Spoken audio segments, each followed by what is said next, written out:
ተነስቼ ወደ መኝታ ቤት ገባው። ምን ሆና ነው ራሷን ጉርታ ነው እንዴ ብዬም ደነገጥኩኝ። ገብቼ ሳያት ግን እልም ጭልጥ ያለ እንቅልፍ ውስጥ ናት። በጣም ተገረምኩ።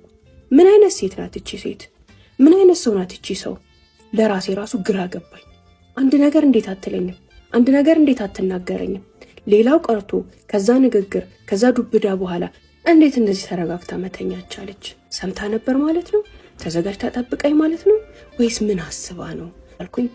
በጣም መጨነቅ ጀመርኩኝ። ሄጄ አጠገቧ ተኛሁ። ለሁለት ልጆቼ ትልልቅ ናቸው። የመጀመሪያ ልጅ እንኳን 21 ዓመቱ ነው። የመጨረሻው ደግሞ 7 ዓመቱ። በመሃል ያሉትን መገመት ትችያለሽ። 6 ልጆች ናቸው ያሉኝ። በሳምንትም ሆነ በ15 ቀን እኔና ሚስቴ ብቻችንን ለመሆን ብለን አያቶቻቸው ጋር ይሄዳሉ። እኔም ጥብጥም ረብሻን ቢነሳ እነሱ እንዳይሰሙ እነሱ እንዳያዩ በማለት እነሱ የሌሉን ቀን መርጬ ነበረ ይሄን ውይይት ለጠረጴዛ ያበቃሁት። ነገር ግን ሚስቴ ዝም ብላኝ አደረች። ነጋ። አንድ ነገር እንድትለኝ ጓጉቻለሁ።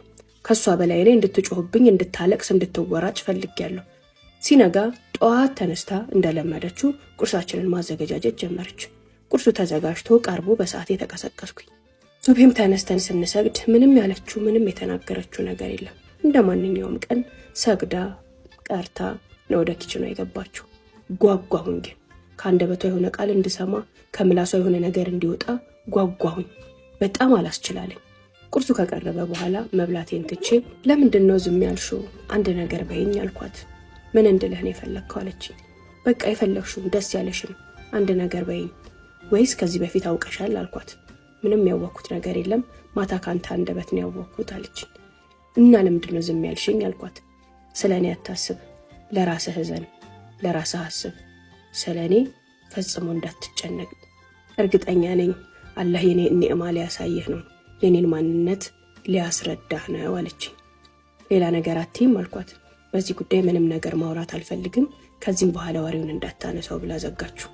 የሁለተኛ ጋብቻው ውይይታችን በእኔና በሚስቴ መሃል ይሄን መስሎ ተቋጨ።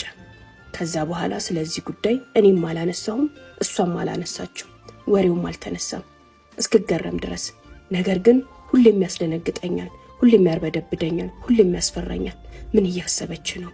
ምን ለማድረግ እየሞከረች ነው? ምን አቅዳ ነው እያልኩኝ ከምንም በላይ የምጨነቅ ሰው ሆኛለሁ። ሚስቴ ግን ያችው ሚስቴ ናት። ምንም አልተቀየረችም፣ ምንም አልተለወጠችም። የሚገባኝን ክብር እየሰጠች በሚገባው መልኩ ህይወታችንን እንድንኖር ትጥራለች። ነገር ግን ዝም ጸጥ ብላለች። ሁሌም ጓደኞቼ ስለ ቤታቸው፣ ስለ ሚስታቸው፣ ስለ ትዳራቸው እየተማረሩ እየተናደዱ ሲነግሩኝ እናንተ ወንድ መሆን አቅቷችሁ ነው፣ ሴት ልጅ እንዴት መያዝ እንዳለባችሁ ስለማታውቁ ነው፣ ለምንድነው እንደዚህ ፊት የምትሰጡት፣ ለምንድነው ቤታችሁን እንዲህ የምታጨማልቁት እያልኩኝ ገሳጭና መካሪ አጉል ተናዳጅ ነበርኩኝ።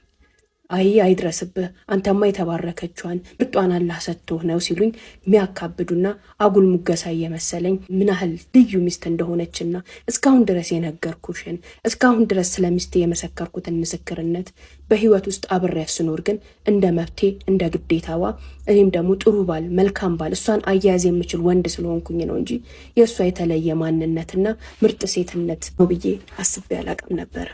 እንዳለችውም ግን ኒዕማዋን አየሁኝ። እኔ ወንድ ሆኜ እኔ ሚስቴን መያዝ ችዬ እኔ ምርጥ ስለሆንኩላት ሳይሆን እሷ ሚስት ስለሆነች ነበር። እሷ ልዩ ምርጥ የኔን ማንነት ያወቀች የተረዳች ፈጣሪዋን የፈራች ቤቷን እንዴት ሰላም ማድረግ ልጆቿን እንዴት መያዝ ባሏን እንዴት መንከባከብና መያዝ የምታቅ ታዛዥ የዋህ ምርጧ ሴት ስለነበረች ነው እንጂ ቤቴ ሰላም ህይወቴም የተረጋጋና ፍቅር የተሞላበት የነበረው እኔ ወንድ ስለሆንኩኝ ቤቴና ያስቸለቻልኩኝ የሴቶችን ስነ ልቦናም ስለተረዳሁኝ እንዳልሆነ በሁለተኛ ሚስት ያወቅኩኝ። ሁለተኛ ሚስት ካገባው በኋላ ሁለት አይቼ ማላቀው ጭቅጭቅ ውስጥ አይቼ ማላቀው ንዴትና ብስጭት ውስጥ እንዲሁም ደግሞ በ45 ዓመት እድሜ ስኖር ያልነበረብኝን ጨጓራ አገኘው። ጓደኞቼ ሲሉኝና አንተ ታድለሃል፣ አንተ ስላልደረሰብህ ነው አያድርስ ሲሉት የነበረው ህይወት እኔ ጋር መጣ። ሁለት አንድ ቀን መሄድኩኝና ሚስቴ ጋር ስለ ቤቴ ስለ ሁለተኛ ትዳሬ ላዋራት ፈለግኩ። ተዋት ፍታት ብትለኝ ደስ ብሎኝ ልፈታት ከህይወቴ ላስወጣት ቆርጬ ነበረ። ሄጄ ግን ገና ስለዛ ቤት ህይወት መናገር ስጀምር አላህን ፍራ፣ አንድ ነገር ስለዛች ሚስትህም ሆነ ስለዛ ቤት እኔ ፊት እንዳታወራ፣ በፍጹም ስለዛ ቤት መጥፎም ሆነ ጥሩ ነገር መስማት አልፈልግም ብላ ነገሩን ዘጋችሁ። የእሷ ዝም ማለትና እንደ ባህር መርጋትም ማንነቷን፣ ውስጧን፣ ሚስትነቷን፣ ታላቅነቷን እንድረዳ አደረገኝ። ሁኔታዋ ደስ ስላላለኝ በሆነ ቅጽበት ላይ ብድግ ብላ የሆነ አስቀያሚ ነገር ልትወሰን ትችላለች ብዬ ስለፈራሁኝ የእኔ ታላቅ እህት ልክ እንደ ጓደኛዋ ናት ለሷ ቀረብ ብላ ለምን ዝም እንዳለች ለምን ጸጥ እንዳለች እንድትጠይቅልኝ ከ1 ዓመት በኋላ እህቴን ላኩ። ስለ ሁለተኛው ትዳሬ ጉዳይ ሳታነሳ እኔንም እንዳላነሳ አፌን ለጉማኝ 1 ዓመት ሞላ። በ1 ዓመት ውስጥ ተቃውሞም ድጋፍም መጥፎም ጥሩም ነገር የለም። ህይወታችንን በሰላም እንደ ማንኛውም ጊዜ እየኖርን ነው። ነገር ግን እኔ ዝምታዋ በጣም አስፈራኝ፣ ምቾት አልሰጠኝም። ቀን ጠብቃ ነገሮችን አረጋግታ ሁሉን ነገር አመቻችታ የምትተወኝ የምትሄድ እየመሰለኝ ተጨነኩኝ። በሁለተኛውም ትዳሬ 1 ልጅን አፈራሁኝ።